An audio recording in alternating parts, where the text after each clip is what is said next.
1960 in Somaliland.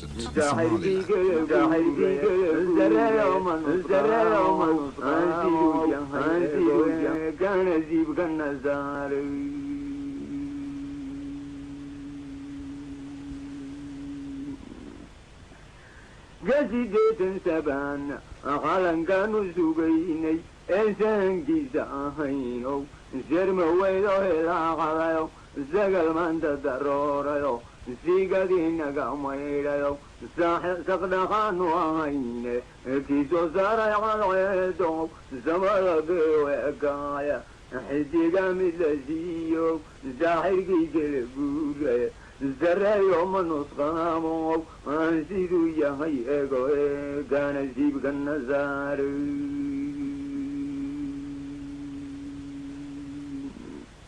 1960, the two colonies became independent and on the 1st of July that year united to become the Republic of Somalia. At last there was a prospect of a united, prosperous country run by the Somalis themselves. But many Somalis had divided loyalties between clans, generations and colonial influences. The armies marched differently. The legal and commercial procedures differed.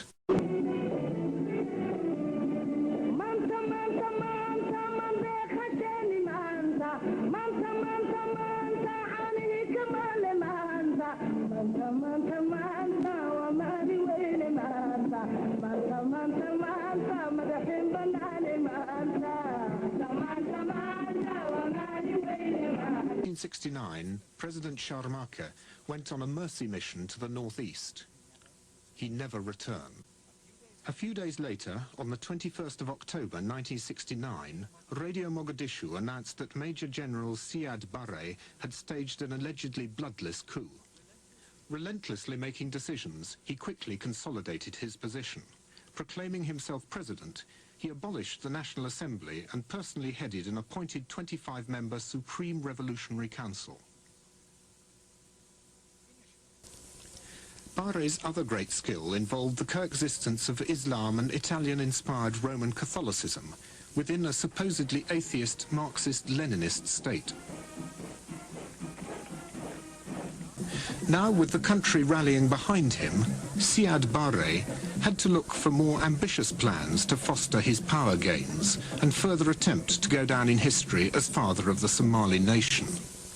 One belief that would always unite the race was that ethnic Somalis in the neighbouring Ethiopia and Kenya should be reunited with Somalia. Secretly, he started training a movement, the Western Somali Liberation Front, within the disputed areas. At first, the clandestine aggression went well. Emboldened by the fact that the pro-Western Emperor Haile Selassie had been deposed, Barre launched a full-scale attack on Ethiopia in July 1977. I personally, at the time when asked, advised the Somali government not to intervene in the Ogaden. An embattled army and an empty treasury forced Barre to sign a peace treaty with Ethiopia in April 1988. And now disaster, for the brutal Siad Barre soon turned the politics of divide and rule the clans into a bloodbath. Had an extremely ruthless, cruel and ambitious dictator who, above all else, wanted to turn what was widely regarded as Africa's most homogeneous country into a nation of enemies. He wanted every region to mistrust the other, and he wanted all clans to be beholden to him. Killing tens of thousands by massacre, torture, and firing squad. One of the leading historians of Somalia, I.M. Lewis. He was very knowledgeable about the clan divisions, and he exploited them. He armed those groups that he thought were friendly or supportive to him, and he encouraged them to fight his opponents. So there was quite a distribution of arms among the civilian population in the, let's say, the 80s, as Siad struggled to retain power.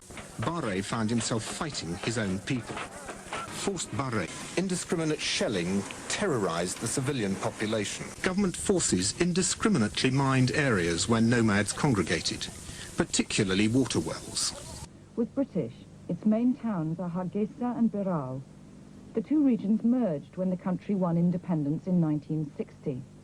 The president, Siad Barre, is in all but name a dictator. He was attacked last month by Amnesty International. They described his regime as a human rights crisis. What it documents is a pattern of torture of political opponents, massive arrests of people who merely criticize the governments or who are political opponents, unfair trials and many executions. 5 years on, these mines are still killing and maiming people, despite the efforts of Over 1 million people have fled their homes in terror. Many are now in crowded refugee camps with little food or water. waxaad aragtaa nin curyaana oo sita mashiinkii ku soconayay kaas oo uu ku soo socday ilaa magaalada Hargeysa. waxaad aragtaan dadku inuu nooc walba leeyahay mid aan laxaad lahayn mid gaboobay mid da'yar iyo nooc walba kuwaas oo ay dhibaatadu wada saamaysay.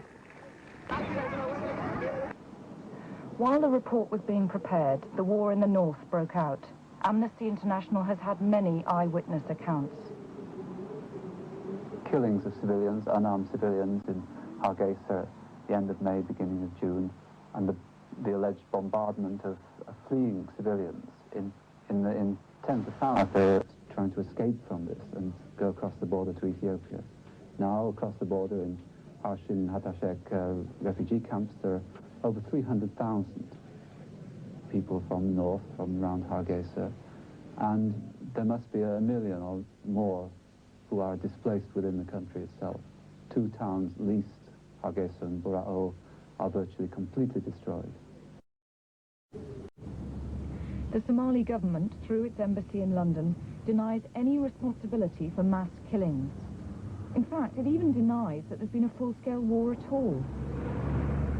A government representative told us that the air raids which killed relatives of Welsh Somalis simply did not happen.